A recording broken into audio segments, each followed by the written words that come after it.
Listen, guys, Formula One is absolutely exploding right now, and I'm not talking about the racing. Ferrari is rebuilding half their car before Miami, Mercedes is hiding something inside their engine, Red Bull is running secret tests at Silverstone, Max Verstappen is going to war with the FIA, and Turkey is coming back to Formula One. Hold on, because today we are breaking down every single one of these stories. And trust me, by the end of this video, you're going to see this season completely differently.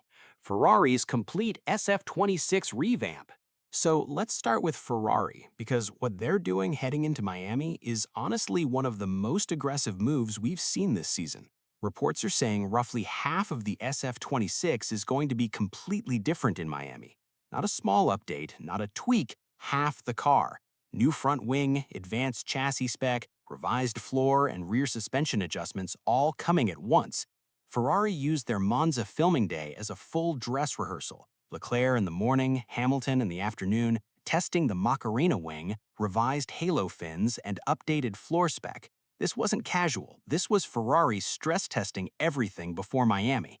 Now here's what makes it even more interesting. Vasseur has openly admitted their power deficit against Mercedes is around 0.8 seconds, so they know the engine is hurting them. But Ferrari is also expecting an ADU engine upgrade after Miami, the FIA's performance balancing system that gives struggling manufacturers extra development opportunities. So Ferrari is arriving in Miami with a new aero package and engine help potentially on the way. If both land properly, this team could genuinely transform their entire season within weeks. Mercedes defending the engine loophole. Now, while Ferrari is trying to close the gap, Mercedes has been busy defending their advantage, and honestly, it hasn't been a clean story at all. There are actually two separate controversies here, not just one. The first one is the compression ratio loophole. The 2026 regulations cap engines at a 16:1 compression ratio, but the rules only checked this at ambient temperature during static tests. Mercedes found a way to run significantly higher when the engine is actually hot on track, giving them extra power that nobody else had. After a lot of noise, the FIA ruled that from June 1st, checks will happen at both ambient temperature and 130 degrees. Loophole closed. But then after Japan, a second trick came out. Mercedes and Red Bull were found to be bypassing mandatory power reduction rules on the approach to the timing line in qualifying, basically hidden extra performance. The FIA shut that down immediately as well. And now Toto Wolff is fighting on a third front, the ADU engine upgrade system. He's publicly telling the FIA that only Honda genuinely needs help, and nobody should be using ADU to leapfrog Mercedes. His words, catch-up mechanism, not a leapfrog mechanism. Mercedes have a massive target on their back, and they are protecting every single inch of their advantage. Red Bull's secret Silverstone test.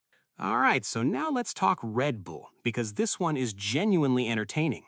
While Ferrari was at Monza, Red Bull quietly drove down to Silverstone with Max Verstappen and tried to keep the whole thing under wraps. No announcement, no media access, basically tried to pretend it wasn't happening.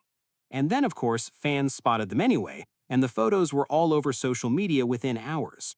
What those photos showed was a car that looked noticeably different, new front wing end plates, reshaped side pods, revised floor, and they even appeared to be testing their own version of Ferrari's Macarena rotating rear wing. Team principal Laurent Mekies has been calling Miami a second season launch because the RB22 is going to look so different. He said there is genuine fire in every department at Milton Keynes right now. But he also made sure not to overpromise. He said, don't expect a miracle, but they want to give their drivers a car they can actually push again. Max versus the FIA. Little tweaks aren't enough. And this links perfectly into Max Verstappen's situation, because Max has been absolutely vocal about the 2026 regulations, and not in a good way. He's been calling these rules fundamentally wrong since preseason testing.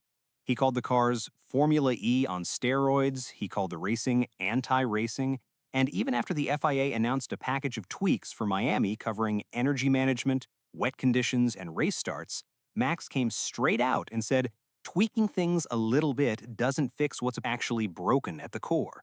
The FIA responded by saying, the sport is not in intensive care and these are sensible improvements.